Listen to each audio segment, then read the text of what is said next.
Well, hello, everyone. Welcome to this online version of Badger Talks Live.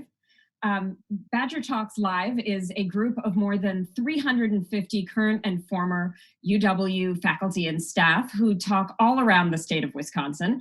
And now we are coming to you via Facebook Live. My name is Professor Christine Whelan. I teach in the School of Human Ecology at the University of Wisconsin at Madison. I teach in consumer science, and I am thrilled to be here with you today. And I'm going to be talking about a topic that is near and dear to our hearts right now, which is the meaning of all of this. What is going on right now, and how can we do what we feel is the right thing in times of uncertainty? So I want to talk to you about pandemic purpose today. You know, my goal here today is to present for about 30 minutes. And then if you have questions along the way, if you can type them into the comments, and then I will answer them I'll answer them at the end probably. But yeah, feel free to insert your questions along the way, and then we'll have a good discussion at the end.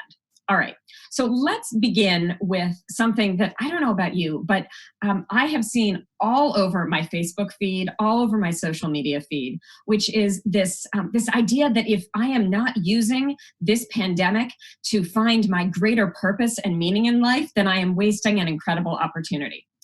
I don't know about you, but that freaks me out. I have been getting messages like this. During a pandemic, Isaac Newton had to work from home too. He used his time wisely. Oh my goodness. This is in fact true. There's a lot of good stuff about what Isaac Newton did when he fled London during a pandemic. But yikes, that's a lot of pressure. Or perhaps you could take a lighter approach, and there is the 14-day quarantine workout plan that includes anti-COVID abs and arm strengthening exercises, all of which you should do to make it a better you in this time. And then there's also the idea that, you know, Shakespeare wrote King Lear during a pandemic. So what are you doing with your time? Whoa, I think everybody has just got to hold up a second, okay? First of all, this is not a national pause for so many people. For all the first responders, for all of the folks who are working in healthcare, for all the parents of young children, like me, for example. We're trying to add homeschooling on top of it all. This is an incredibly busy time for so many people, so be kind to yourself. Now, just because we can lay off and say we don't have to write a work of Shakespeare or have COVID-proof abs or whatever that means during this time, does not mean that, you know, those bigger questions of why am I here? What's going on? What is all this for? Those do tend to pop up in times of uncertainty. So I want to address some of those, but in real life terms, to give you some small steps tools to take these big, scary ideas and demystify them in a way that hopefully will be useful to you. Now, in life, sometimes when we think about changes, sometimes we are pushed by pain, a painful circumstance, a transition, a loss. Many of us are facing changes in our employment, changes in our day-to-day lives and family structure. Other times, changes can mean that we are pulled by possibilities to explore new avenues, possibilities to do new things that we otherwise wouldn't have time for in our previously structured lives. So I want to look at this search for purpose in a time of pandemic. And I want to answer three kind of big questions. First of all, what is going on here? What is the framework that we should look at this through? And what does purpose mean right now? And what can you do today? What can I do today to make purpose something that is part of my life? All right, so first of all, I wanted to begin with something that I begin with all my classes at UW with. This is a quote from Seneca called "Not for school, but for life we learn." And the idea behind this quote is that I really believe in teaching the stuff that is not just in the textbooks, but that will make a difference in real people's lives. And that's why I study purpose and meaning. And it's really about translating the academic research on purpose and meaning, on well-being, on happiness, and putting it into a way that we can apply on a day-to-day level. I do that through the framework, through the academic framework of human ecology. And I want to just take a minute to introduce to you guys what human ecology is, because it's not something that that all universities have. Big 10 universities have schools of human ecology, and we're really fortunate to have an incredible one here at UW. So human ecology is this multidisciplinary field. It's applied, meaning that we don't just learn our stuff to put it in research journals, but we try to bring it into the community. And it focuses on this interrelationship, on the intersection between human beings and their natural, built, and social environments.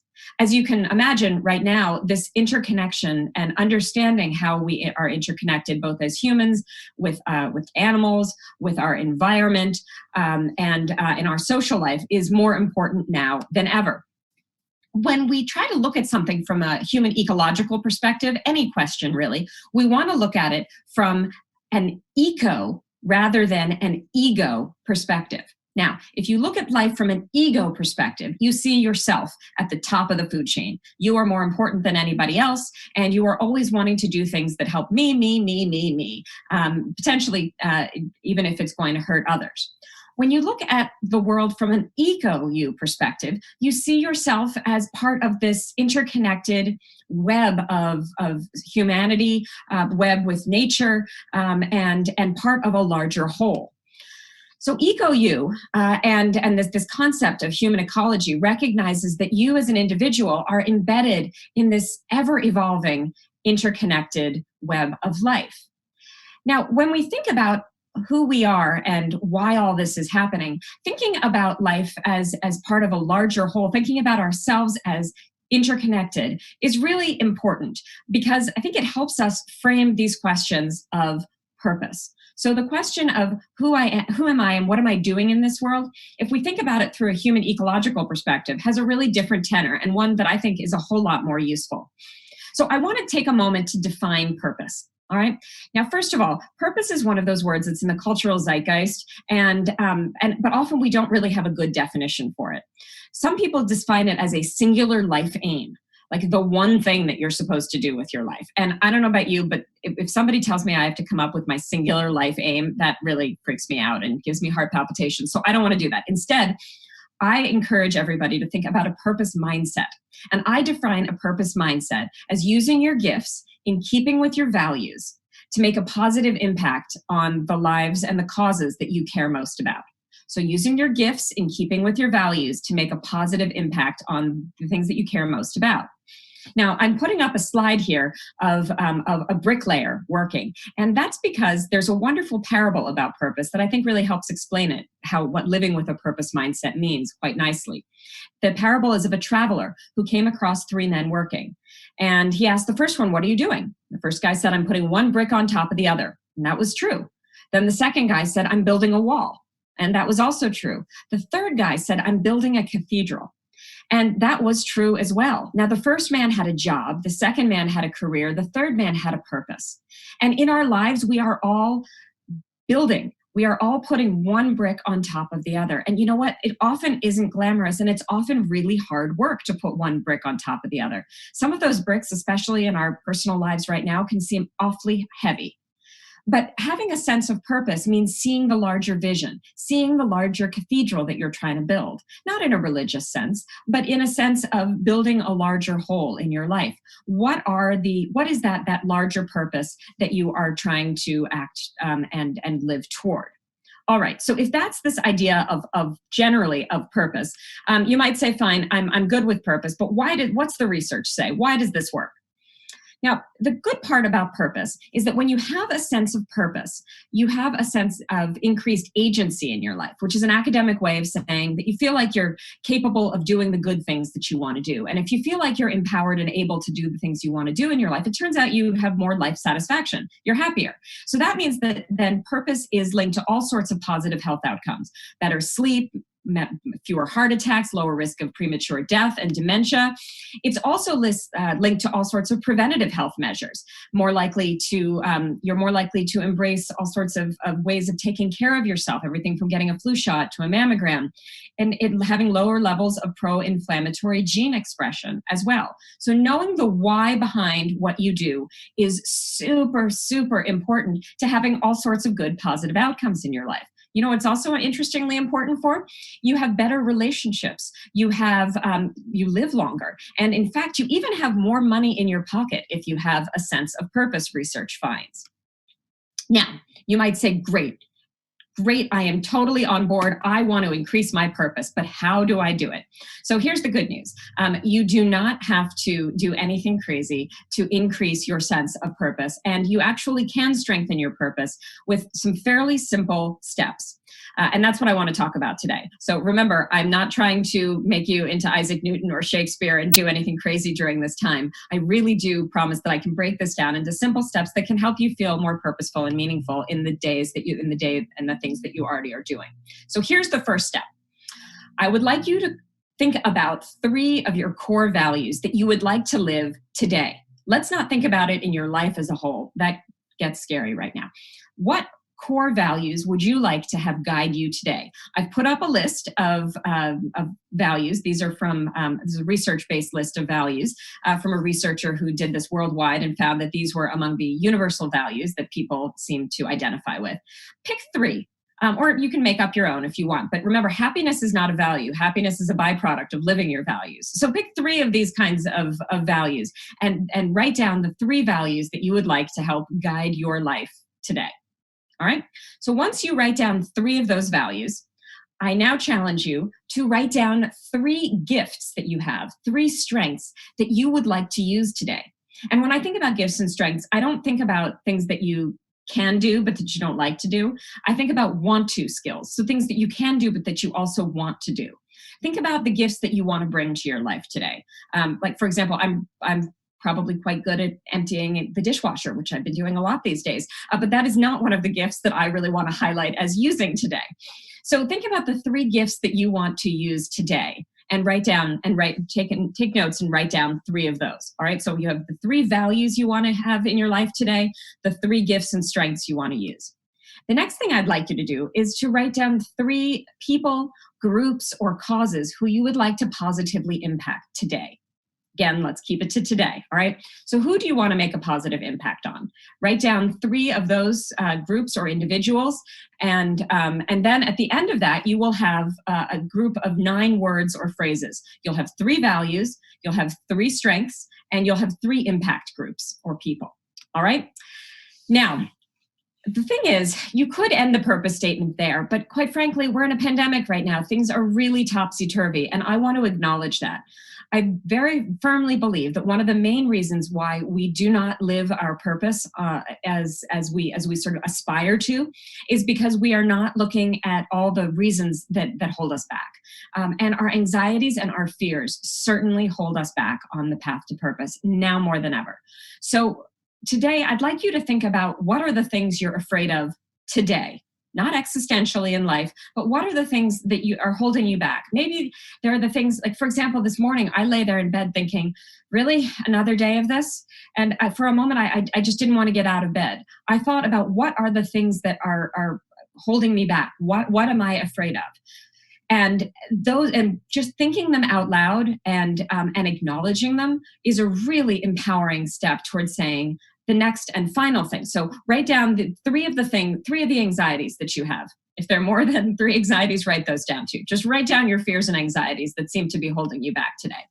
And what I'd like you to do is to think about whether you can accept your fears and anxieties. Now, accepting your fears and anxieties is kind of hard. Accepting your fears and anxieties is something that can take, years of therapy. We don't have time for that right now, right? So instead, I propose this exercise to you. Think about some of the fears and anxieties that are that you are experiencing right now, and imagine them as monsters. Okay, and say you're trying to be a bus driver, driving the bus of your life. You're driving down the road. Driving. And all of a sudden, these monsters jump out at you and they are all over you. Okay. They're in front of you, behind you, on top of you, everywhere. The monsters are just making it so that you can't drive your bus forward through life. Well, what are you going to do? You can't turn around because there are monsters behind you. You can't go left. You can't go right. How are you going to get to where you want to go? Well, this is an exercise from acceptance and commitment therapy. And what they encourage you to do is to put that bus in stop, open the door of the bus, and invite those monsters on the bus. Hi, fear of failure. Good to see you. Hi, fear that my loved ones might be at risk right now. Good to see you. Get on the bus. And as you invite all of your fears and anxieties onto your bus of life, you tell them to get in, sit down, and not make so much noise, because then you can then be the one to drive your bus ahead. So this is an easier said than done exercise. I am not suggesting that we'll all accomplish it today, but thinking about the idea of naming and accepting your fears and anxieties and knowing that you are not alone in them is a very important step toward moving forward in a purposeful way. Once you have your 3 fears and anxieties, I would also like you to do one final thing here. And it is to think about, what can you do today? What purpose-based commitments can you make today to make this day meaningful? Now, again, these do not have to be big things, but look back at your list of values, look back at your strengths, look back at who you want to positively impact. Acknowledge those fears and anxieties, and then say, well, what really can I do today? Maybe it's making dinner with your family. Maybe it's going for a walk. Maybe it is hunking outside a neighbor's house to let you know so they'll know that you're thinking about them. Whatever it is, think about some of the small things that you can do today to make this day purposeful and meaningful. And write 3 of those purpose-based commitments down.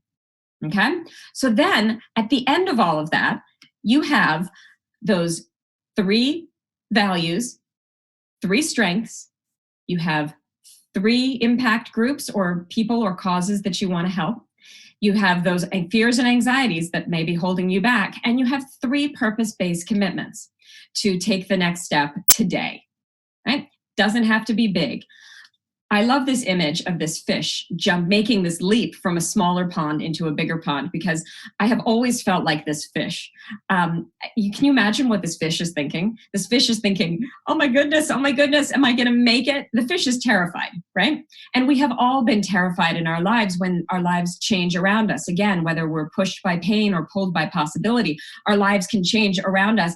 And in fact, we don't know, maybe that fish has to make the jump because the water's boiling or just turned to acid and he's got to get into a better, clearer pond.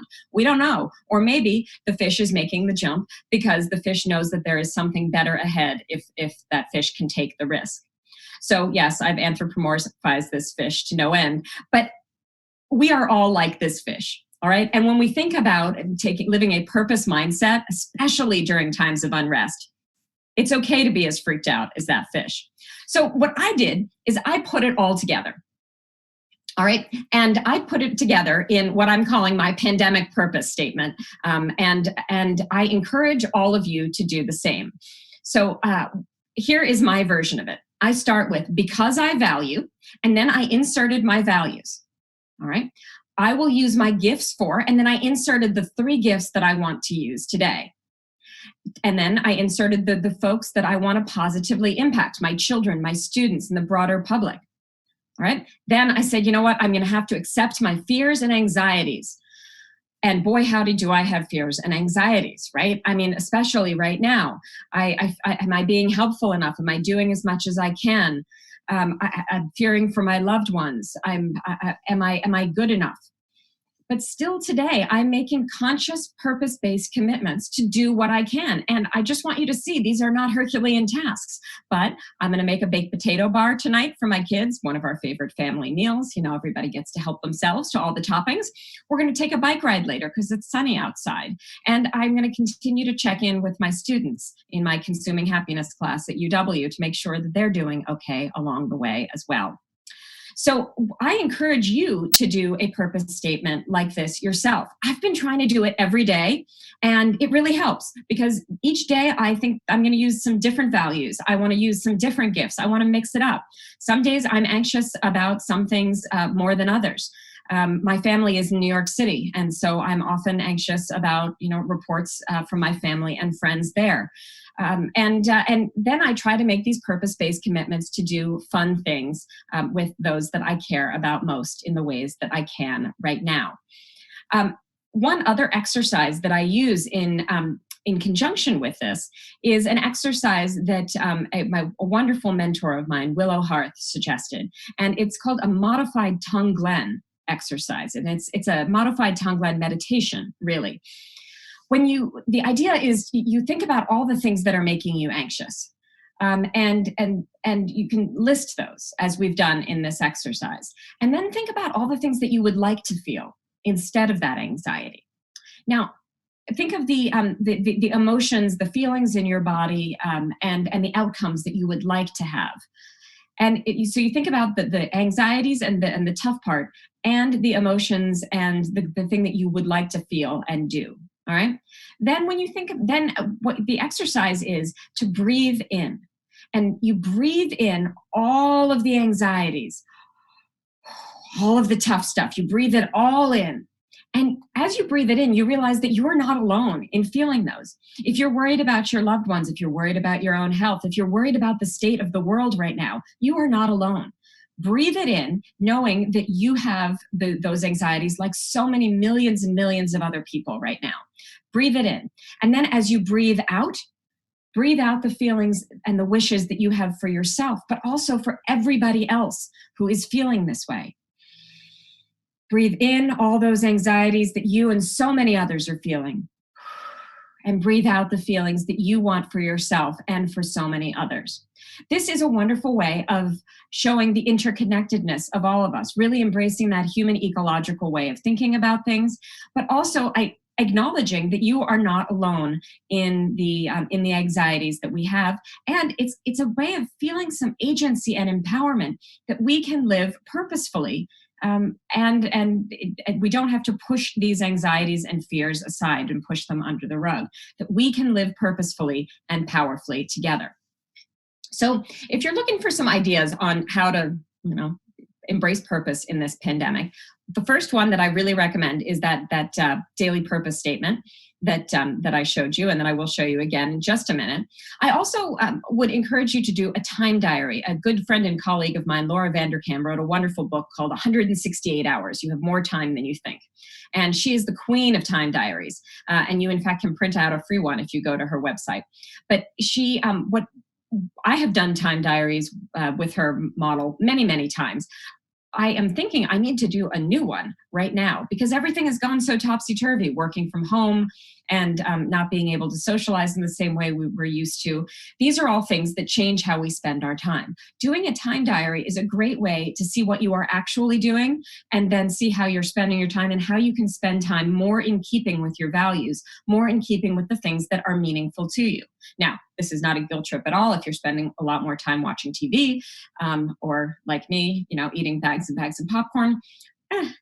It's a pandemic. But if you are, but it's just looking at the time diary is a really good way to figure out what you're doing so that you can then see what changes you might want to make on the margin on a day-to-day basis. Engaging in some cognitively based compassion training, CBCT, and any of these mindfulness exercises is also a wonderful way to kind of center yourself, to give you the strength to continue on. I want to share this poem with you. It's a poem from Catherine McKenna, and I just think it is so beautiful and speaks to so many of us right now. She writes, "Now every time I witness a strong person, I want to know, what dark did you conquer in your story? Mountains do not rise without earthquakes." We are in an earthquake right now, right? Many of us have had other earthquakes in our lives. How can we be strong? How can we be made even stronger, acknowledging that these earthquakes do create mountains and strength and beauty on the other side. But of course, since it's me, right, I'm never satisfied just as it is, and I want to edit it a little bit. So I've edited it too. I want to know, what dark did you accept in your story? What dark did you integrate into your story? Even what dark did you embrace in your story? The idea that mountains do not rise without earthquakes is not meant to silver lining any of the pain and suffering that so many are experiencing right now, but it is simply to say that we have agency. We have the ability to use a purpose mindset to make small, meaningful steps in our day that will make us feel good in that moment and will make us feel good because we will be helping others as well. So I encourage all of you to think about whether maybe a pandemic purpose statement might work for you. And if you think that you would like to do this exercise, I have created a free PDF off of my website. And I'm sure we'll also be able to put it on the Badger Talks and UW Connect homepage and Badger Talk website as well, where you can download a free worksheet so that you can print it out, and every day you can create a new one, and try to really embrace this purpose mindset on a day-to-day basis. My hope is that it will help you demystify this idea of purpose, understand and really embrace the idea of the human ecological perspective and how we are all interconnected, and then be able to take some small, good, right next steps to live purposefully right now.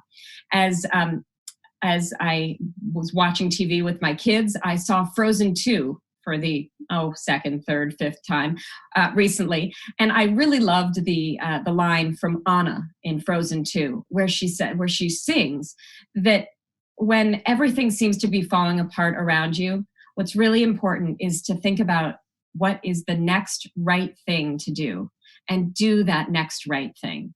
So for all of you out there, I encourage you to think about purpose right now as doing the next right thing. And I hope some of these tools and some of these ideas will be helpful to you as you take those steps for the next right thing. And so thank you to everybody for joining us. And I hope that you will join us for the next Badger Talks Live.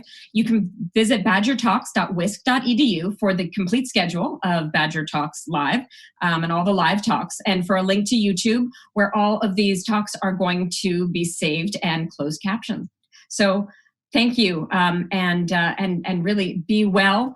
I hope that these exercises are something that you can do not only as an individual, but with your family members as well. Stay safe, thank you, and I will open to questions. Oh, I think some questions are even coming in right now. This is very exciting. All right, so yes, first of all, can these activities be done as a family? Totally, they can totally be done as a family. I have a 4, 6, and 8-year-old, and we're doing them as a family as well. You might want to help kids think about what their values are. And you can also talk about doing this as you could do it as a family list. You can do it as individual lists if you have slightly older kids, and then come to the table and discuss how everybody can support each other in achieving their goals and their purpose-based commitments for the day. So yes, all these things are really good family fun activities. I've sent this, and it has been used by many child psychologists as well as a way to work with kids and help them feel empowered. Someone asked, can you give the name and the link again for the time diary? Yes. I think the link, you can go to lauravanderkam.com. It's Laura, L-A-U-R-A, and it's Vanderkam, V-A-N-D-E-R-K-A-M. lauravanderkam.com. And the book is called 168 Hours. So I think you can also go to 168hours.com, and you will find the free time diary there as well. Where can we find the courses that you teach? Oh, thank you. That's a wonderful question. So I teach a class called Consuming Happiness, and it is in the Consumer Science Department. I am welcoming, and I always have welcomed, lots of auditors into the class. in these crazy and changing times, I think I'm going to be working with the School of Human Ecology to try to put this course up online and make it available to the broader public. Consuming Happiness, we look at the intersection of happiness in the market economy, how we successfully and unsuccessfully try to buy happiness. I also teach and co-created a course called Eco-U about ecology, human ecology and belonging, purpose, and the ecology of human happiness. And that's another course that that is currently in blended semi-online format that we can hopefully bring out to more people in the years to come. So I hope that I hope this has been useful for you guys, and thank you so much. Please share this link with anyone who you will think would find it useful as well. Stay safe, everyone, and here's to pandemic purpose.